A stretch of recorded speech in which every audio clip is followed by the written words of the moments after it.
وَمَا أَرْسَلْنَاكَ إِلَّا كَافَّةً لِلنَّاسِ بَشِيرًا وَنَذِيرًا وَلَكِنَّ أَكْثَرَ النَّاسِ لَا يَعْلَمُونَ.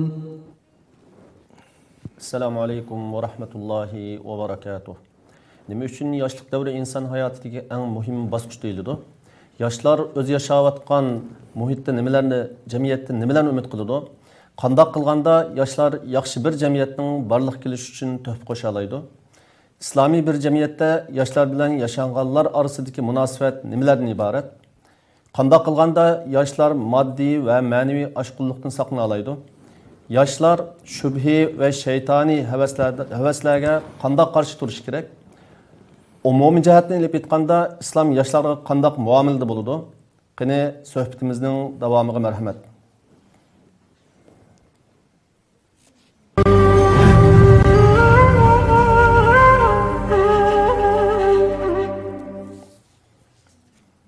Bismillahirrahmanirrahim. Elhamdülillahi rabbil alamin. Errahmanirrahim. Maliki yevmiddin. La izze illa fi ta'atih. ولا سعادة إلا في رضاه ولا نعيم إلا في ذكره الذي أطيع الشكر وإذا عصب طاب وغفر والذي إذا دعي أجاب وإذا استعيذ به أعاذ وأشهد أن لا إله إلا الله وحده لا شريك له وأشهد أن محمدا عبده ورسوله. Dünyanın her qaysi joylaridagi ko'rurman qarindoshlar, assalomu alaykum va rahmatullohi va barakatuh. Bugün biz Allah'ın yardım bilen hukuk ve mecburiyet namlı programımızın 22. bölümünü sizler bilen ortaklaşış için ben Nizamettin Temkini, sohbetimizin daimlik mühmini Ustaz Muhammed Ali bilen bir araya geldik. Sohbetimizin bu bölümünde yaşlıların hak hukukları doğrusu toxtalımız. Assalamu alaikum ve rahmetullahi ve berekatuhu Ustaz Muhammed Ali. Ve aleyküm assalam. Biz sohbetimizin ilgili bölümünde İslami prinsipte balaga, yani ösmirlerge qandaq muamele qilish to'g'risida to'xtalgan edik. Ammo bugun biz islomiy prinsipda yoshlarga qandaq muamele qilish keraklik to'g'risida to'xtalamiz. Undaqda nima uchun inson hayotida yoshlik davri intayin muhim? Bismillahirrahmanirrahim. Elhamdülillah ve salatu ve selamu ala Resulillah ve ala alihi ve sahbihi ve men vala amma ba'du. Endi jamiyatni bir uskuna yoki bir aparat yoki bir mashinaga o'xshatsak, bir harakat qilayotgan bir uskunaga o'xshatsak, bu uskunaninki har xil parchalar bo'ladi. Kichik bolalar buning ma'lum bir parchasi, yoshlar buning ma'lum bir parchasi, o'rta yoshlar, cho'nglar bo'lib jamiyatdagi har tabaqa, her sınıf, her yaştaki kişiler qatlami şu harakat qilayotgan bir mashinaning uskunaning bir parchasini tashkil qiladi. Endi yoshlarga kelgan vaqtimizda yoshlik davri mundaq bir 3 alohidlikni o'z ichiga olgan bir davr bo'ladi. Birinchisi arzu istak davri. Yoshlarda arzu istak bor. İkincisi şu arzu istekning taqozosi bo'yicha ügünüş davri. Ügünüş alohidlik bo'ladi, ügünüş iqtidor bo'ladi, ügünelaydi yani. Üçüncüsü şu arzu ve ügünüş istekining neticesi olgan iqtidor, qobiliyat yetildirish davri bo'ladi. Şuңашqa yoshlik davr intayin muhim davr. Hatta bir asarda keldi. Cennetning purqi yoshlarda degan shaklda. Yani jamiyat az vaqtdan keyin yoshlarni qo'lga tushdi. Yani yoshlar jamiyatning asosiy turi hisoblanadi. Ummatning asosini tashkil qiladi. Ummatning kelgusini shu yoshlar tashkil qiladi. Deganimdek yoshlardagi shu 3 xil talab. Yani 3 xil aloylik yosh vaqtdagi uning kelgusida nima qiladigan, qilolmaydiganligini mush 3 xil bosqichdan o'tib belgilanadi. Birinchidan yoshda bir arzu istak vardı. Bu arzu istakni kim birdi yoshga? Jamiyat birdi. Onun o to'g'ri arzu istak bilinmasa bundan ziyon chiqadi. Bu ikkinchisi o'zining orzu, armon, istaklariga yarasha bir uyg'unish qizg'inligi qo'zg'aladi. Masalan, bir yosh kelgusida men bu ummatga, bu millatga, bu vatanimga, bu davlatimga manda töhfa qo'shaman, mandaroq odam bo'laman degan bir orzusiga asosan uyg'unishni boshlaydi. Buning uyg'unishini atrofdagi jamiyat, atrofidagi jamiyat yashayotgan jamiyati yoki davlati yoki xalqi yoki millati ta'minlaydi. Ya'ni jamiyat o'g'itidi buningga. Agar buning ahamiyat berilmagan vaqtda chiqadigan natija ham o'ylangan ayon. Uchinchisi, mushu orzu istiki, orzu armoni ve ügünüş qizg'inligi ve ügünüş iqtidoriga qarab turib shakllanadigan bir qobiliyat iqtidor. Shu o'quvchi, shu yosh yigit o'zining shu orzu istaklari va o'qishining natijasida o'zida ma'lum iqtidor shakllantiradi.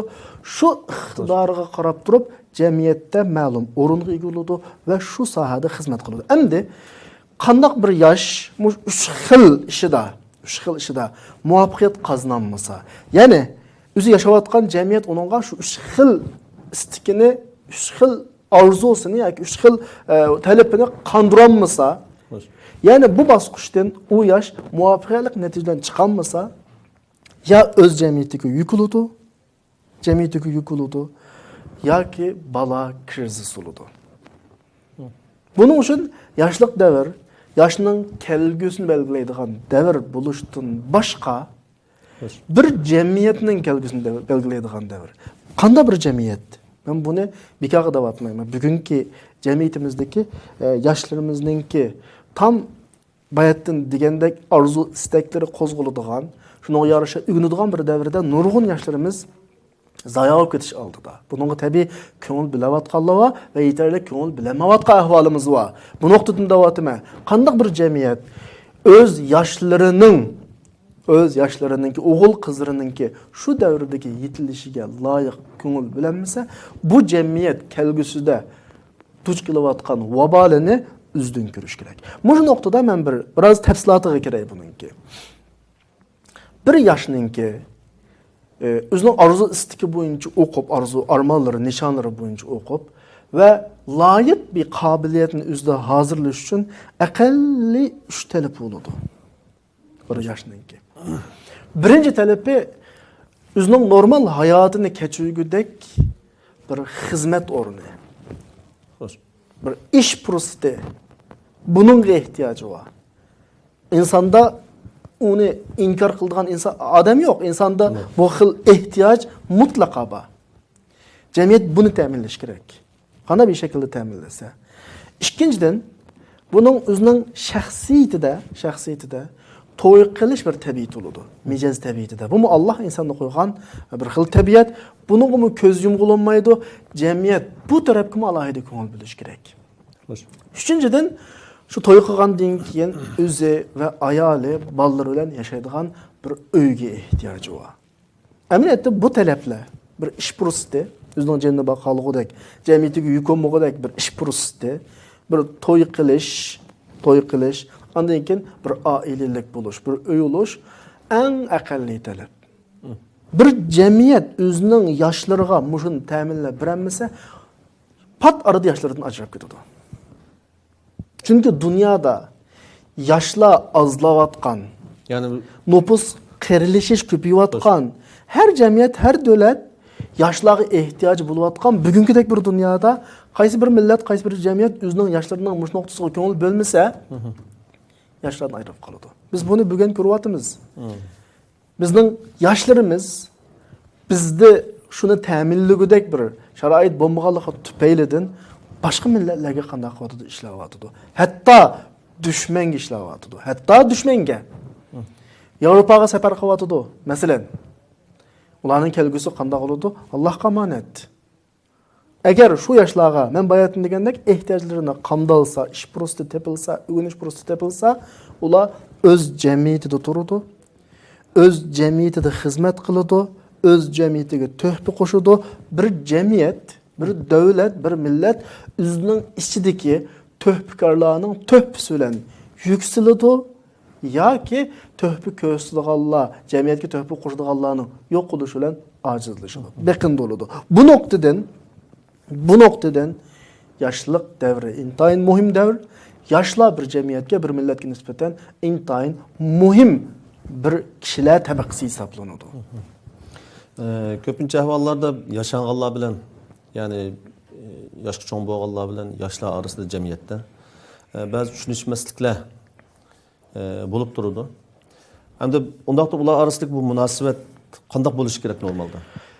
Ben bayatın degandek kişilik hayatının ki yaş ölçümüge qarab turib bir neçe tabaqaga bölünüdü. Her tabaqanın ki qiladigan bir xizmat oludu ve qilalaydigan xizmat oludu. Çünkü birisi qilganni birisi qilamaydı endi. Bunu eğer bir o'xshatish to'g'ri kelib qolsa, bir mashinaga o'xshasak tamamen o'xshaydi. Yaşlar şu maşının ki maturi hesaplansa, yaşanğanlar, yani yaşlı çoğunlar, tecrübelikler maşininin ki rolga o'xshaydi. Maşininin ki to'g'ri yo'lda minishini rol belgilaydi ve yo'ldagi qiyinchiliklarga, to'solg'uliqlarga to'xtab qolmay, to'solg'ular bilan to'xtab qolmay, kuchab turib alg'a siljitishni kim rolunu öteydi? Motor rolunu oynaydı. Bu yerda motorun rolunu rol oynayamaydı. Rolunu motor oynayamaydı. Ama kaçan ki yaşla üzünü rolunu oyununda koysa, üzüdün pişqadam, üzüdün çoğlarının tecrübeliklerinin ki yetekleşiği boysunmasa ve eksi bir şekilde karşı tarafta yaşanğanlar, çoğlar, pişqadamlar, rehberler, yetekleşiler üzünün yaşlarına iş fürseti yaratıp vermese, ulan doğru yolga yeteklemese, yani ulağa fırsat vermese, bu maşinin ki her sahada yani. Her sahada. Meyli siyasi sahada olsun. Siyasi saha olsun, ictimai saha olsun. İlmi saha olsun. Yani her adamın özüge yarışa bir şekilde hizmet kılışığı yol koyulmasa, bu mutlaka bir yerden partlap çıkıyor. Çünkü ben devamlı deyim, yaşlı bir güç ilişkisi. Bir otva olanın içinde, bir enerjiye olanın içinde. Bu enerjiyeni sıkıp buğap tutuplamaydı hiç kim. Mutlaka bir yerden partlap çıkıyor. En yaxşısı bu partlaş öz yoluda olsun, motorun içinde olsun, motor hareketlensin, cemiyetke töhfük olsun. Del çoğunluğa bilen kiçiklerinin arasındaki bazı düşünüşmeslik meseleler hemmesi üzünün rolünü ve başkalarının rolünü doğru düşünemegeldikten çıkıyor. Eğer her adam, her tabakadaki sınıf, her sahadaki üzünün rolünü doğru düşünse ve karşı tarafın rolünü doğru düşünse, karşı tarafka aşı rolünü cari kıldırışka fırsat verilse ve üzünün sahası da özünün vazifesini cayda ada kılsa, mence bu düşünüşmeslik meselesi kana kılıdı, tügeydi. Allah razı olsun. Şu dünyanın meşgul kıvatkan aşkulluk doğrusu da azrak bir toxtulup ötken bolsak. Yani bir yerdeki benim maksat kılığım yaşlı yani. Yani meyli fikri aşkulluk olsun. Yani ahlaki aşkulluk olsun. Ahlaki aşkulluk olsun. Bu noktada demekçi yani. Hamdi biz iki noktaga iki xil qarash to'g'ri keladi bu aşkulluk meselesinde. Fikri aşkullukdan kelsak, xususan biz yashab baqqan bizning vatan, andan keyin chiqqan chet eldagi umumiy ahvolga nazar tashlaganimizda yoshlarimizdagi fikri aşkulluk meselen ziyoda talab mana bir ahvollar bor. Fikri aşkulluk degan ziyoda talab degan gap yani. Bu ahval vatanimizda yuz bergan ahvollarni kichkina misol qilish to'g'ri kelib qolsa, vatanimizda 80 yillarga qadar boshini ko'tarolmagudak bir yepiq bir jamiyat bor. Hech kim o'zininki jinini, hayotini saqlab qolishdan boshqa hech nima o'ylamaydigan bir jamiyat endi. Uning qorong'uliqlarini biz ota-onamizdan anglagan 80 yillardan keyinki, masalan bir atalmış islohot, echivetish degan bir siyosatlar yo'l qo'ygandan keyin biroz kengashlik bo'ldi deymiz. Ama aldığınki 30 yılda qurg'aqshib ketgan bizning millatning kishilariga nisbatan kirgan fikr iqimlarninki hammasi bir xil bizning shu vaqtdagi yoshlarimizni hisobda o't holatiga keltirgan. O't holatiga keltirgandan keyin bir mahal qo'yib o'tilgan siyosatning natijasida o't holatiga keltirgandan keyin andan keyin bu yerda yana biroz zulm boshlanganda insanda g'urur paydo bo'lgan vaqtida, insonda enerjisi to'lib toshgan vaqtida o'ziga bo'layotgan zulm, nohaqchiliklarga qanday qilmaydi? Hech kim chidab turmaydi. Bu bir aqalli bir o'zining haq-huquqini qo'g'dash, ustiga tushayotgan zulmlarni o'zini yo'q qilish har qanday bir aqli va insonninki bir ma'qul, mashru' bir ish. Shuning bilan ba'zi inkoslar bo'ladi. O'ziga bir tushayotgan zulm, yo'lsizlik, masalan, bunday ishlarga qarata dushman bu fursatni naytli go'hardek fursat deb bilib bizning yoshlarimizni o'ziga qarata bo'layotgan zulm faqat bu yerda boshqalarga tajovuz qilish masalasi yo'q. O'zini qo'g'dash, o'zining xalqini qo'g'dash, tushayotgan zulmni to'xta, mazlumni qilma deyish qarata qilinayotgan tepkilarga qarata ko'rsatayotgan ba'zi ishlari, ifodalarini masalan oshqunlik sifatida tasvirlab bizga xuddi o'zimizning kishilari oshqundek. Masalan, o'zimizning haqqini qo'g'daymiz. Bizning yurtga tushayotgan zulmni pasiltimiz deb har qanday bir vositani, mayli qo'lga qurol elish olsin, qanday vosita bilan o'zini qo'g'dayotgan odamlarni bizga oshqun deb tasvirlayotgan bir ahvollar bor. Buni o'zimiz olsin to'g'ri tushunishimiz kerak. Biz hargiz dunyodagi bu yulinish, bu bir shamolning keynidan mangib o'zini qo'g'dash uchun, o'zini qo'g'dashdan o'rtaga chiqqan. Ma xalqimiz zulm ichida ekan, mushlar azroq olsin zulmni pasiltayli.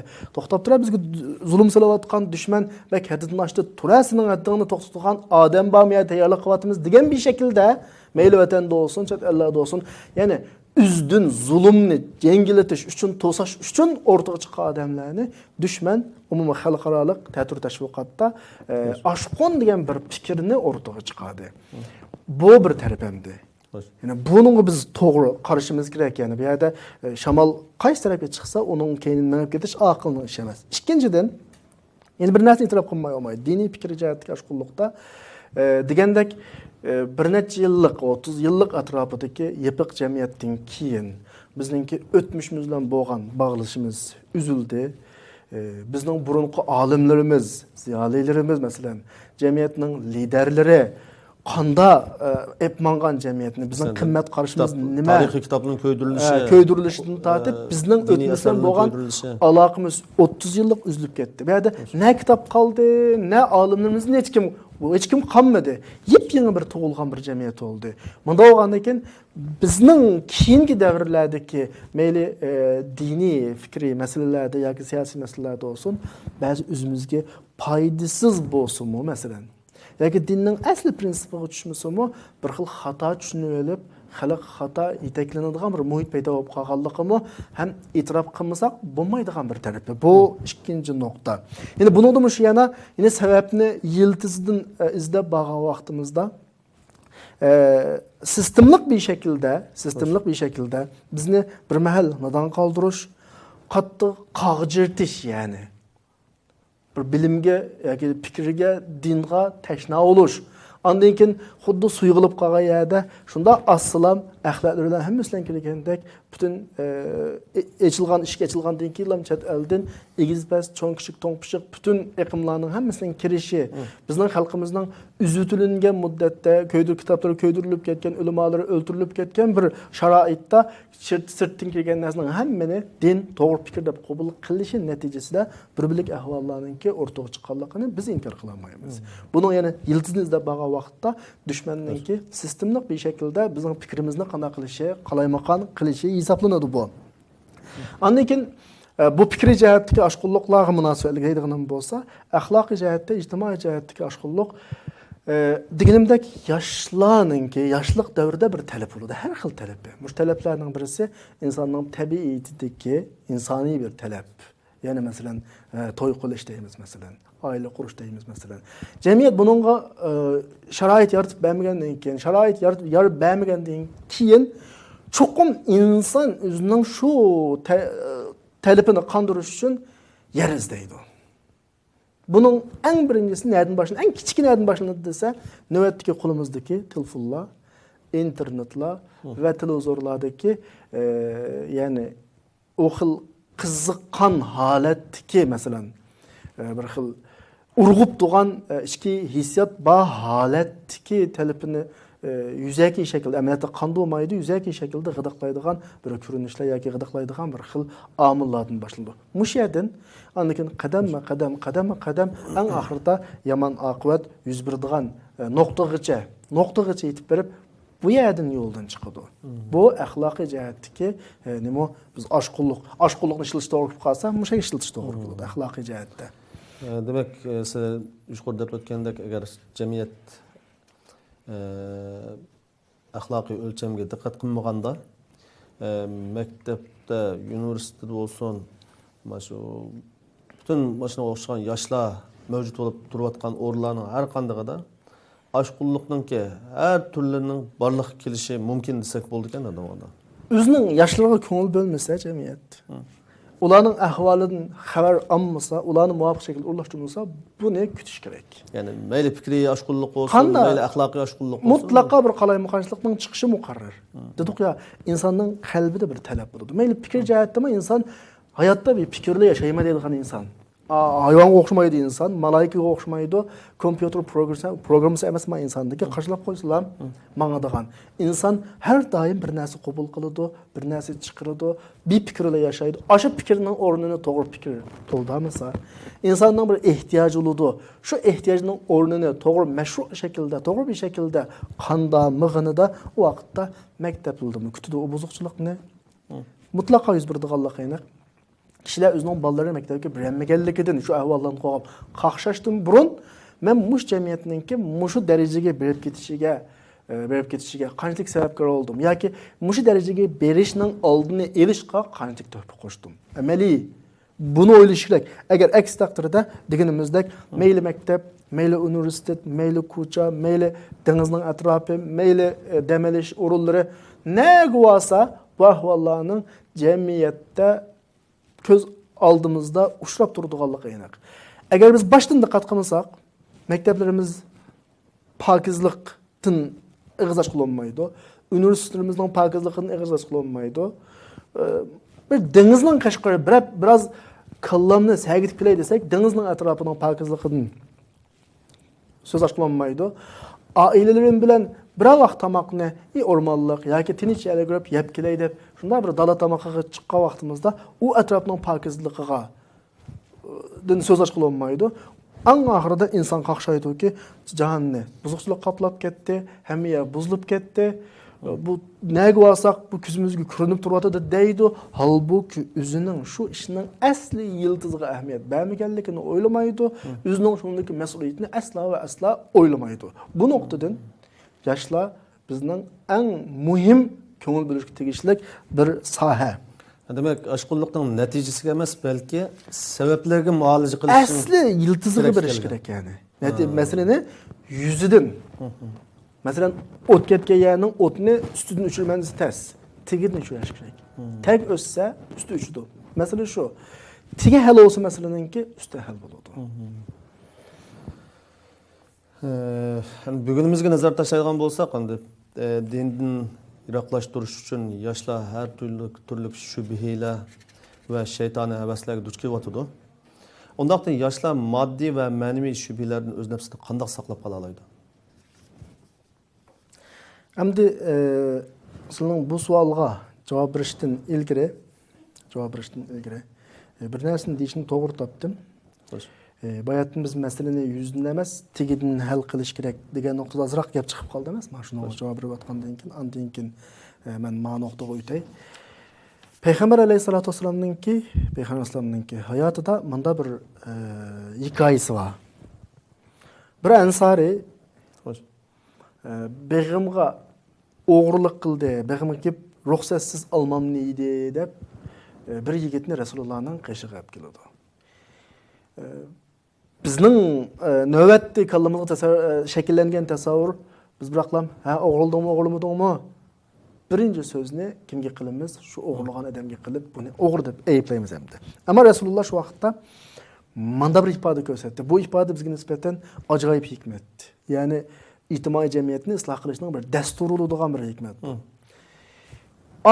Tutilib kelgan, ya'ni o'g'ir deb ayblanib kelgan odamga, yoshki yigitga qanaqa qilmasdan ayıplamasını Resulullah epkegen ensariga açıklandı. Hem dedi? Bilmesi ögeçsen olmamdı. Kusku aç olsa toyğatsan olmamdı. Bir nas bəsən olmamdı deydi ananğa.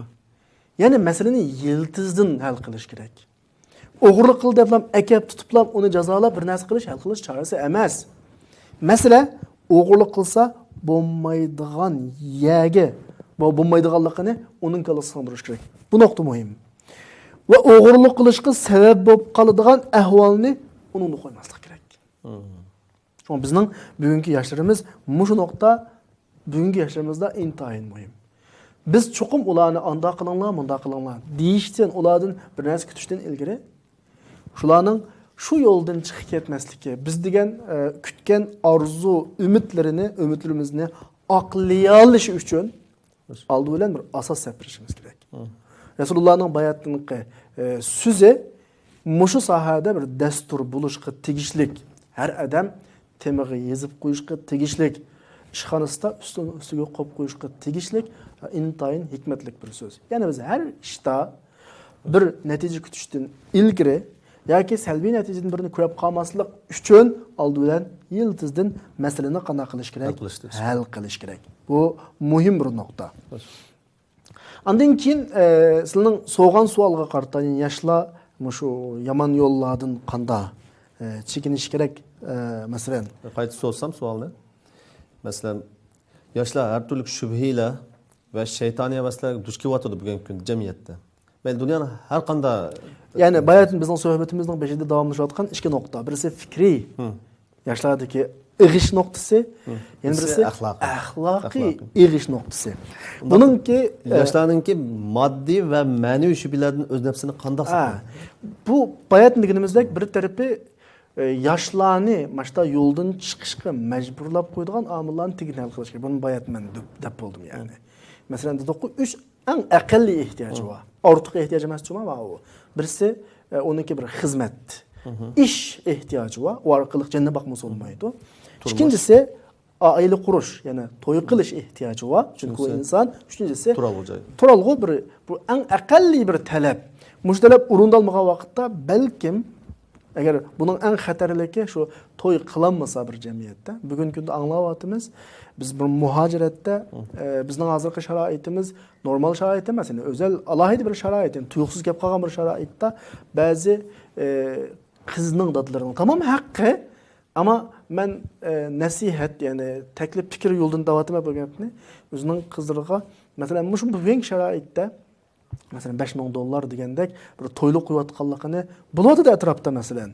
Ma'nunga o'xshagan yoshlarning to'y qurib, to'y qilib bir oila qurishga to'solg'i bo'ladigan ba'zi atmosferalarning shakllanishi dal yoshlarning o'zining havasini boshqa yoqdan izdishiga, boshqa yoqdan qondirishiga sabab bo'lib qoladigan ahvol. Bu yoshlarning havasga, ko'nglining keyniga ketib, o'zini yo'qotib qo'yishga sabab bo'lgan omillar. Bu nuqtadan bu shaklda saqlanish kerak.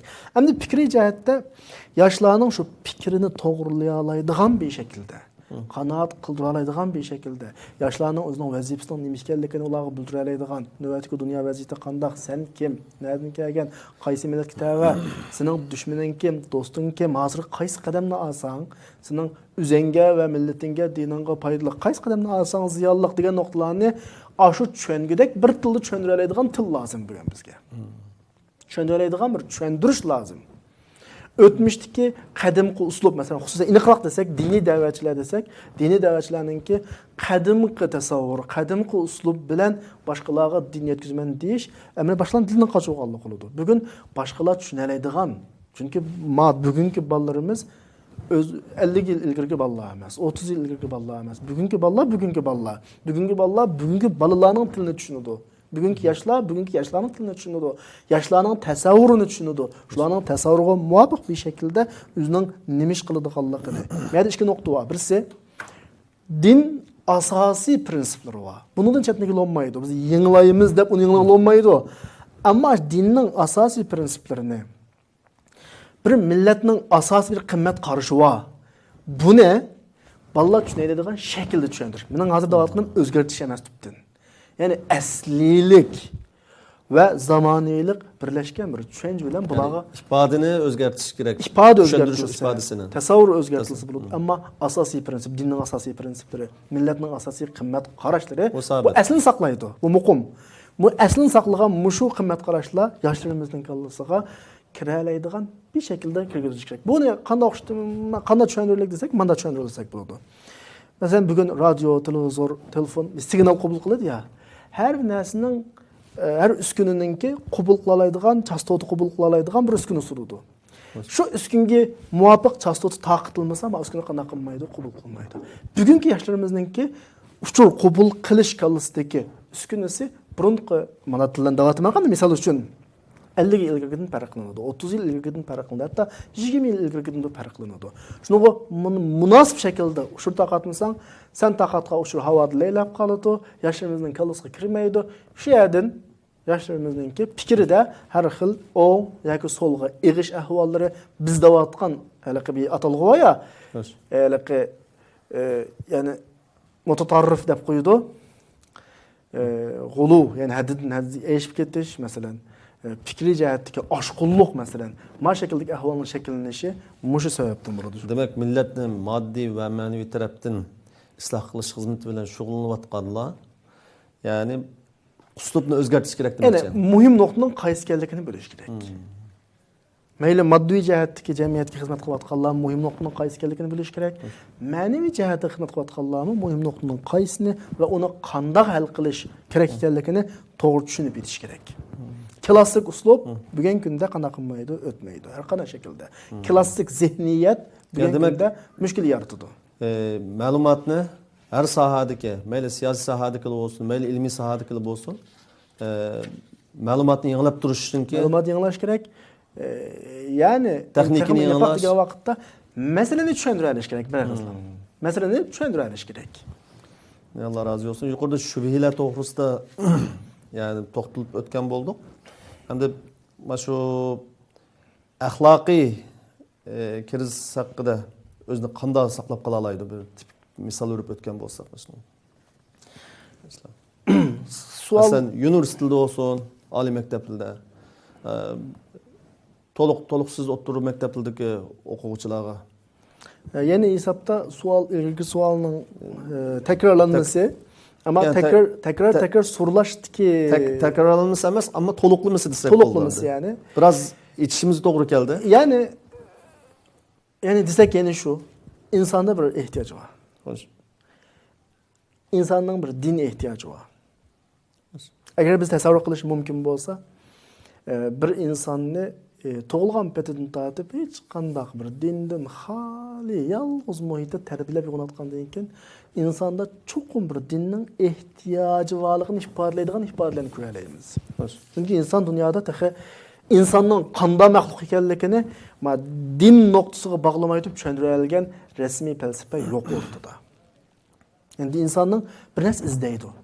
Mesela din deb men din deyapman ya. Agar din olmagan taqdirda inson bir fikr izlaydi, bir yo'l izlaydi, qalbiga nisbatan. Üzdeki ba'zi tushunilmagan masalaga nisbatan javob izlaydi. Men kim deydi. Shundaymi? Bir ideologiya izlaydi. Bunda kallasi agishmaydigan bir andizi izlaydi. Cho'qim izlaydi buni.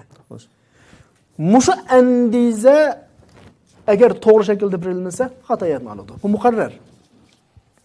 To'g'ri diniy tushuncha berilmasa, özü tapıdı onu. Cemiyetin tapıdı, etraftaki muhitin tapıdı bir yerden. Mana nokta doğru düşünüş gerek. Ben tekrar deyim. İnsanın hayatta yaşaydığın bir endize ihtiyacı var, bir yol ihtiyacı var. Bu ne? Ya doğru dini düşünç tuluqlaydı, ya eğer bu tuluqlayanmagan takdirde etraftaki muhitinin bu öz aldığı halgan bir şekilde tuluqlaydı.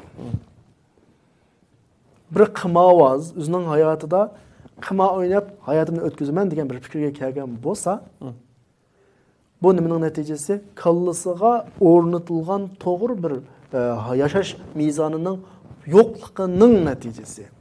U shu bo'yicha yashaydi u. Atrofini olgan bo'ladi shu fikrini. Muhitini olgan bo'ladi. Ondan keyin yana ikkinchi bir nuqta, din ehtiyoji bo'lgandan boshqa degandek moddiy ehtiyoji bor insonning. Yani bir insan bunu üstümüzden tekrarladık bu gapni muhim bo'lganligi uchun bir to'y qilishga ehtiyoji bor. Va undan keyin shuningga ergishib bir yashash, masalan bir turalg'u aqallisi bir uy masalan bir moddiy talab bor. Mushlarning hammasi qondirilishi kerak. Yana tekrar desek bu yerdagi masala jamiyatga ikki xil sinab qo'yiblanadi. Birisi jamiyatninki diniy fikri, mesela kişilerinki akide ko'z qarash, qimmat qarashlarga mas'ul. Ulamalar sinifiga yuklanadi masala. Shu ulamalar shunda xitob qilamiz bu yerdan, ulama ustozlarimizga.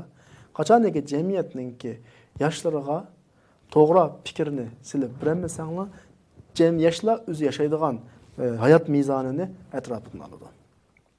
Atrofining qanaqligi aniq, ati o'gun kelgusida yoshlarimizningki jamiyatga kelayotgan, uchrayotgan yomon ta'sirlardan vaqt oxirlamasanglar oladi. Ikkinchi xitobimiz jamiyatningki cho'nglarga. Mayli yurt mahalla cho'nglari olsun yoki ma'lum tashkilot cho'nglari olsun, xalqimizningki ijtimoiy ishga mas'ul bo'lganlar, agar jamoat arboblari yoshlarning shu moddiy ehtiyojini qamdayamiz deganligini xato tushunish bo'lmaydi. Hech kim yangi qo'lini chiqib nas bermaydi bizga. Ham birinmaydi. O hammadan tamlab bo'lolmaydi. Mendagi masala o'sha yoshlar bir xizmat tepib, bir ish qilib, o'zining moddiy ehtiyojini qamday oladigan bir atmosfera yaratish. İş fursati, xizmat fursati, savdo fursati ma'ni yaratish kerak jamiyatda. Ondan keyin har yosh o'zining ehtiyojini, o'zining tirishchanligi bilan, qilgan emgiki bilan, xizmati bilan qamday olgandan keyin keyindagilarga qanday o'qim paydo bo'ladi desa, tamomda ishlasam qanaqa qila olayman? Jenimni baqa olayman. Buningda yulinib olish ahvoli bo'lmaydi, selinib olish ahvoli, davomli boshqalarning xayri ehsoniga qana qilish, eslib qilish. Shuning bilan millatning ruhi boshqalardan tilaydigan holatdan boshqalarga qana qiladigan, beradigan bir xil g'urur paydo bo'ladi. Inson shu, jamiyatmi shu, bir millat xarakterlik yeyilib kelsa, millatmi shu, ap ko'ngan odam, ap ko'ngan jamiyat, ap ko'ngan millat asta-asta g'ururni yo'qotadi. Payg'ambar alayhisalom aniq degan masala. Bergan qo'l, olgan qo'ldan nima? Yaxshi. Bu yaxshilik har tarafdagi yaxshilik bu. Meni insonlikdagi, iymondagi, g'ururdagi har tarafdagi yaxshilik. Tabiiyki, eliymagan odam, bergan odamni ko'rsa, shu amal olmasimi, qanaqa qiladi? Ikki qalbini ikki yonga tortib yejish to'g'ri keladi. Bu insondagi g'ururni yo'qotadi bu. O'zining har ig'ir gapini qilaversa, qaylab turish to'g'ri keladi. Ya'ni insonning o'zining insonlik g'ururi, musulmonlik g'ururi asta-asta yo'qolib ketadi. Jamiyat bu nuqtaga tushib qolmaslik kerak. Jamiyat bu darajaga bormaslik kerak. Buning masalani tub yildizni hal qilish, yoshlarimizni bir-birlab nagurullashtirish, ishqurullashtirish. Ular eng aqallisi o'zining mas'uliyat ostidagi ayol baloqlarining ahvolidan uzuk xabar olalaydigan holatga kelish, eng tuvini yuqorisi uningdan eshinib boshqalarga yordam qila oladigan, jamiyatga tuhfa qo'sha oladigan bir holatga kelish tahirsiz hal qilishga tegishli masala. Ikki ish sizlar degandek hal qilinmasa, birisi yoshlarning kallasiga to'g'ri fikr qochilanmasa, ikkinchisi ularning jamiyatda yashashiga normal fursat yaratib berilmasa, bizning jamiyatimizning kelgusidan qanaqa qilmasak bo'ladi, umid kutmasak bo'ladi. Hamda vatanimizda mana shunday zulm ishiyotgan bugungi kunda biz muhojirat yashayotgan Sharq Turkistonlik musulmonlar o'zimizning islomiy kimligimiz va milliy kimligimizni saqlab qolishga intayin jiddiy bir ehtiyoj borligini hammamiz bilamiz. Bunga hech kim inkor qilmaydi. Hammaylar shuni ta'kidlab kelyapmiz. Ammo bugungidek mana shunday Uyg'urlar dunyoning har tarafiga chechilib ketgan arab davlatlarida bo'lsin, Yevropada bo'lsin, Amerika taraflarida bo'lsin, Turkiya va butun qit'ani Afrikadan tortib naq bo'lsak Uyg'ur chiqadigan bir muhit borliq keldi. Shunda bir vaziyatda muhojiratdagi chechilib ketgan bu Uyg'ur yoshlari o'zininki islomiy kimligi va milliy kimligini qanday himoya qilib saqlab qola oladi. Mana shu masala to'g'risida bir to'xtalgan bo'lsak. Buni Payg'ambar alayhisolatu vasallamninki menda bir hikoyasi bor. Men shu yerdan boshlayman. Menga ta'sir qilgan hikoya bu. Bir yosh Rasulullohning oldiga kelib, menga sinaqa qilib o'tirasan deydi. Tasavvur qilib baqlayman jur'atni. Rasulullahning oldiga kelib, men zina qilsam bo'lmaydi deydi endi. Bu xuddi bilgan kunimizda saqchi qanqirib, men o'g'irlik qilsam bo'ldi. Men o'qit qilaman degandek gap endi. Bilgan kunimizda bizning oldimizga birisi shunday kelib qolsa, biz ham uni nima qilib o'tamiz hamda, uni o'qimaymiz hamda. Rasululloh shu vaqtda uni andaqchi mundaqchi deb qo'g'lamadi. Ayıplamadi. O kadar güzel bir terbiye verdi. O kadar bir güzel terbiye verdi. Dedi ki, tamam. Senince şu zinanı anan qilib qalsa qanday qaraysan? Mayt, er keldi onunğa. Qizing qilib qalsa, texme er keldi. Singning, açan, amman, asla bir qatar sanab chiqdi ahvollarni. Sen üzəngning anısı, qizi, singlisiga bu meseleni yaxshi ko'rmaydi ekansa, ularning shunday ishni qilishini xohlamaydi ekansa, sen menden talab qilayotgan shu zina cho'qim boshqalarning anasi bilan, ya qizi bilan, ya achisi, ya singlisi, boshqalarning bir izzat sharifi bilan o'ynashqanlik bu. Degan shaklda buningga bir tushundirdi masalani. Shundan keyin bu sahabe shu yerdan chiqib dedi-ki, hayotda eng yaxshi ko'radigan ishim mush edi. Endi hayotda eng yomon ko'radigan ishim mush oldu dedi. Bu hikoya bizga, bu qissa nimani ifodalab turadi? Masalani ustidan emas, nereden astidan hal qilish kerak. Muhojiratdagi dunyoning har qaysi tarafiga taqalgan bizning Uyg'ur jamiyatimizdagi masalalarni o'ngshashda cho'qim jamiyatning egalari, jamiyatning arboblari, cho'nglari masalaning tegiga qarash kerak. Masalan, qaysi kuni ijtimoiy aloqa vositalarida masalan bizning e'borayotgan bu suhbatlarimizdan kichik bolalarning haq-huquqlari umumiy jamiyatning bir parchasi. Biz masalani tegidan hal olsun deyapmiz. Bizning bu suhbatimiz ailening qurilgan vaqtidan tortib, masalan, ayol o'tirisidagi haq-huquqlarni to'q, ota-bolalar o'tirisidagi haq-huquqlarni to'q, alim ulamolar bilan xalq o'tirisidagi haq-huquqlarni to'q, undan keyin kichik bolalar o'tirining haq-huquqlari to'q, yoshlarning haq-huquqlari to'q, masalani tegidan tuzash. Ya'ni kelgusidagi jamiyatimizning asosini silish yani. Muşunun şekilde ebaratımız. Şu ictimai taratqularda xuddi ish yo'q odamdek tasvirlagan bir yozmani ushurtib qoldim. Yani mush kichiklarning haq-huquqlari deb o'tirdi ekan degan bir shaklda. Yani bizning zihniyatimiz mushu nuqtada o'ngshalmay turib, masalan, tigidan o'ngshashqa, masalan, eng asosiy sababidan yiltizdan o'ngshashqa mangmay turib, tipsidan qanaqlanmaymiz, hal qilolmaymiz. Yana da tekrar deydiganim shu. Bütün dünyadaki Uyghur cemiyetinin ahvalini o'ngshash uchun masalani yiltizdan chukash kerak. Yiltizdan chukash kerak degan bu gapim hargizmi navbatga naq masalalarga sal qarash deganlik emas. Tabiiyki, naq masalalar o'z joyida har birisi qanday qilinib ma'noda hal qilinib ma'noda. Va shuninglik bilan birga masalani tiki yiltizidan, masalan deylik, bir jarohat chiqib qoldi, mening bilgimda deylik. Bu jarohatning cho'qim chiqish bir sababi bor, yiltizi bor. Badnimga bir narsa ta'sir qilgan bo'ladi. Ya yegan yemaklikim zaharlangan bo'lma, bir sabab bor-da. Va buning tashqi ko'rinayotgan bir shakli bor buningki. Bu yerda ustundan tengib qo'ysak, masalani tegin o'ngshalmasa, balki tengib qo'yishimiz mumkin. Buning saqayishiga uzun vaqtda saqaymasligi mumkin. Hatta bu jarohat ko'payib qo'lanma kesilishi mumkin. Men misolga da'vatman. Millat hatta şu 101 vatqa meselelerinin yıldızını oşmağanlığımız tüpeylerinin veyran buluşum mümkün, yok oluşum mümkün. Ama benim davatqım neymi o dese, üstünüler tanıp koyuşamaz. Üstünü tanıgandan başka teşviş gerek. Bu jarahat neymi için çıktı? Bunun sebebi neymi? Yegen tamak mı? Ottağan urun mu? Hava mı? Ve başka sebep mi? Yemegen tamaktın mı qalgan bolsa, darrov şu tamakni o'zgartirish kerak. Yoki ichki jihatidan bir narsa ta'sir qilgan bo'lsa, badanda bir virus bo'lib qolsa, u virusning oldini qanday qilish kerak, elish kerak va sirtdan tingish kerak, davolab saqaytirish kerak. Yomon oqibatlarning oldini olish, yuz bermasligining, yuz berishining oldini olish kerak. Millatning ahvoli aynı şekildeki ahvol. Biz yuz berayotgan naq masalani ham hal qilamiz, bunga ahamiyat beramiz, ammo mening davatqanim buningla qo'lan masala tubdan hal bo'lmaydi. Yildizni qanday qilish kerak?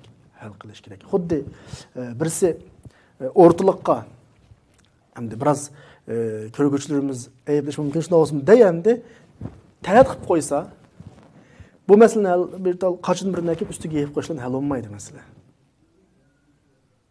Baba o şeyde hal qilish kerak. Yildizni hal qilish kerak. Bu yerni yo'q qilish kerak. Va talat qilib qo'ygan kichik bolani bundan keyin bunda o'rtaliqqa qanday qilmaslik, talat qildirmaslik kerak. Masalani tushundirish uchun elvatma bu misol garchi biroz dedim ya özür so'rayman de ko'rarman qarindoshlarimizdan unda g'ayri muvofiq gap qilib qo'yganqa. Ammo masala shu. Hozir yuz berayotgan masalalar, men buni palani soha, pukuni soha demayman. Hamma soha. Mesela yüzdün, yüzeki şekilde muamele kılınatıdı. Tikiye, yıldızı nime bunun çökmevatıdı. Şulanın birisi, bugünkü sohbet timimiz yaşlar.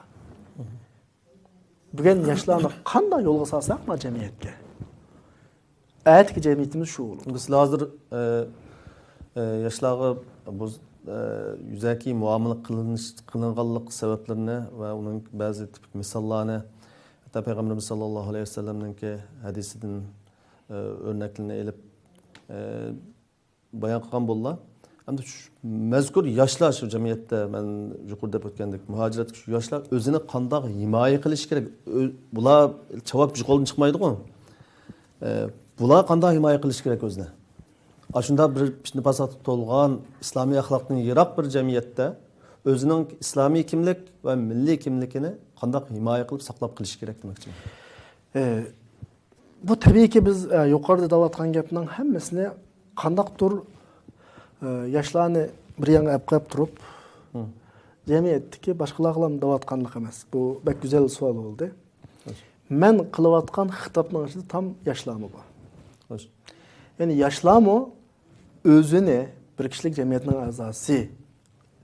O'zini ishga qilish kerak yoshlar. O'zini ishga qilish kerak. Birisi mushu jamiyatga xizmat qilish uchun ketayotgan o'zi, yana birisi shu ketayotgan o'ziga mas'ul o'zi. O'zini ishga qilish kerak. Har doim o'zini tarbiyadan yiroq qilmaslik kerak. Shuni o'ylash kerakki, Qur'oni Karimda menda bir oyat menga har nuqtada ta'sir qiladi. Qur'on qarab bakinglar, siru fil ard, fanzuru bir ifodasi bor. Bu nima degan gap desa, dunyoda bir qonuniyat bor. Hayotda bir qonuniyat bor. Hech kim bu qonuniyatdan chiqolmaydi. 100 yil ilgari kelgan Amitaxun, mayli u 100 yil ilgari bo'lsa vaqt qanday yashagan bo'lsa, 100 yildan keyingi Amitaxunni dunyoda o'sha yashagan qonuniyatda biroz uslub o'xshamaslik mumkin, rang o'xshamaslik mumkin, muhit o'xshamaslik mumkin, o'xshash qonuniyat yashaydi. Qonuniyat bor degan gapimizning taqozosi nima desa, shu yigit, shu yosh qiz, ya shu yosh o'g'il qarab baqish kerak. Oldiga qarab baqish kerak, o'tmishga qarab baqish kerak, atrofiga qarab baqish kerak. Kim yoshlik hayotini qanday o'tkazdi, undan keyingi jamiyatga chiqqandan keyin nima ish qildi? Kim yoshlik hayotini uyon bilan o'tkazdi, tirishmaslik bilan o'tkazdi, yo'ldan chiqdi, uning keyingi hayoti qanday bo'ldi? Kim o'zini saqladi, pokiz tutdi, tirishdi, kallasiga buyuk orzu armonlarni kirgizdi va shu orzu armonning turtkisida o'rgandi va o'zida iqtidor shakllantirdi. U qanday yashadi?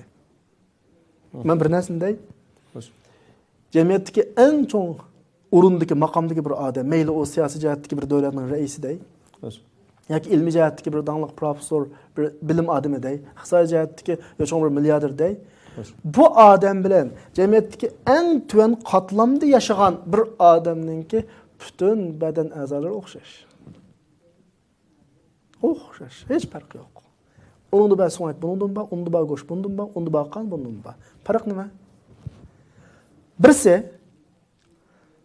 o'zining yoshligini, bolaligini ashta büyük arzu, hedef bilan, nishon bilan shuningga mos shaklda o'rganish bilan va uning natijasida o'zida iqtidor hozirlash bilan a maqomga yetdi. Yana birisi tam eks yo'l bilan ma maqomda yashadi. Demek sizlar hozir yoshlarni mayli milliy kimlikni saqlashda olsun, mayli islomiy kimlikni saqlashda olsun, hamma taqdir o'zining qo'lida yani. O'zi Yani taqdir deganim, hamda qanaqdir buningga e'tiroz chiqmasin. Menaliki taqdir masalasiga hozir kirmaymiz emasmi? Demak, o'g'lim kelgusiga o'zining bir kishilik nimasi bor? Hassasi bor. Allah razı olsun. Sohbetimiz mi ahirli deb qoldi vaqt munosabati bilan. Oxirida mana shu Uyg'ur yoshlarga yani bularninki haq-huquqlari to'g'risida bir so'zlab o'tgan bo'ldik. Bir 2 og'iz 30 sekund. Endi degan sohbetimizning orasida men qisqagan yoshlarimizda bir xil urg'ub turadigan orzu armon bo'ladi. Orzu armon degani yiroqqa qarash bo'ladi. Yoshlarimizda bir xil urg'ub turgan qon bo'ladi, energiya bo'ladi. Ikki narsa bor. Bu munosabat bilan men sohbetimizning peshida yoshlarimizga biroz yo'l berish, masalan, ular ish fursati yaratib berish haqida so'zildim.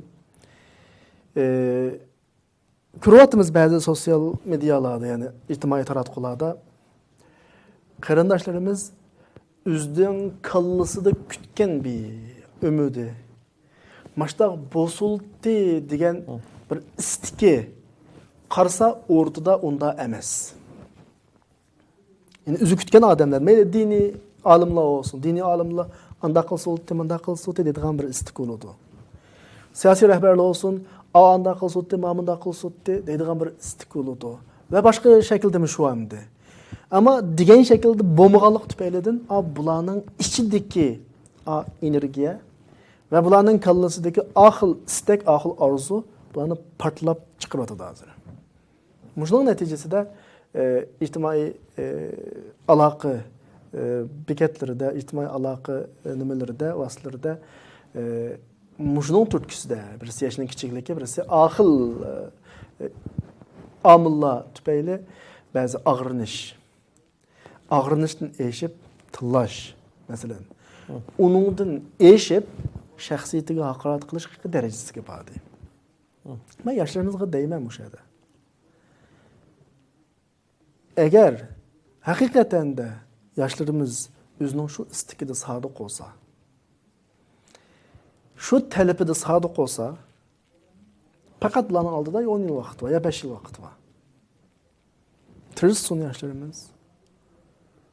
O'rgansin, cho'ng-cho'ng qadamlar mangsin. İnşallah kelgusimizni biz ularga omonat qildik. Ammo bir narsa eskartay. O'zing o'rganmay, o'zing uning uchun tirishmay, boshqalik qilish kerakti.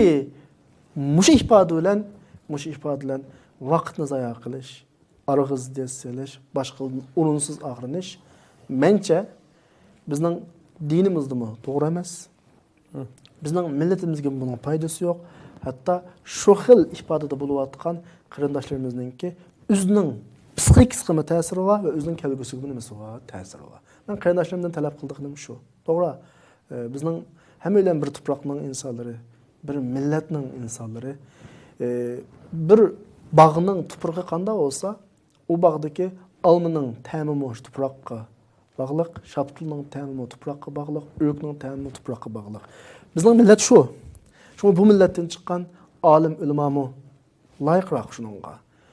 Siyosiy yonma shuningga loyiq, iqtisod egalari shuningga loyiq, ijtimoiy jamiyat arboblari shuningga loyiq bo'ladi.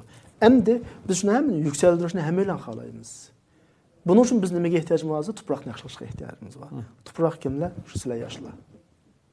Yoshlarimiz yaxshilansin. Biz tirishili cho'nglarimiz yoshlarımizga o'zining beshidan o'tkazgan tajribalarini, erishgan alohidliklarini, ketkizib qo'ygan yerlarini yakilligi asosida yo'l ko'rsatsin, yoshlar tirishsin. Masshtabiy tirishish asosida oldimizdagi yaqinqi fursatda biz millatning saviyasini umumyuzlik ko'tara olsak, burunqi sho'rliq tuproq deb turli munbat tuproqni o'zgartira olsak, bizning millatimizdan chiqqan har soha kishilar intayin foydali masalan. Yoshlar kutgundan oshib xizmat qiladigan kishilarning chiqishiga bizning ishonchimiz bor. Endi dedim-ku, agar biz bu daraxt, mevalik daraxtlardan yaxshi meva umid qila olsak, tuproqni munbatlashtirish kerak. Millatning umumyuzlik safosini o'stirish kerak. Bu safa yanıla kimning ustiga tushadi? Yoshlarning ustiga tushadi. Chunki yoshlar millatning tuproqi hisoblanadi. Hamma narsa kimdan chiqadi? Yoshlardan chiqadi. Bugun men yosh degan bir boladan 10 yildan keyin jamiyatning bir yashangan odamiga aylanadi, o'tirish odamiga aylanadi. Jamiyatning egisiga aylanadi. Shunga mening yoshlar qo'ygan talabim bu yani. Allah razı olsun. Hürmetli qarindoshlar, Alloh muvaffaq qilishi bilan Huquq va majburiyat nomli suhbatimizning 22 bölümü İslami prinsipda yoshlarga qanday muomala qilinish kerak degan suhbatni bu yerda oxirlashtiraman.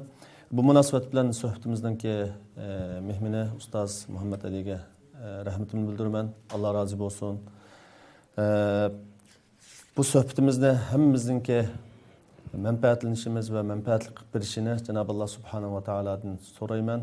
Görüşkünçe aman bulunla. Esselamu aleyküm ve rahmetullahi ve berekatuhu.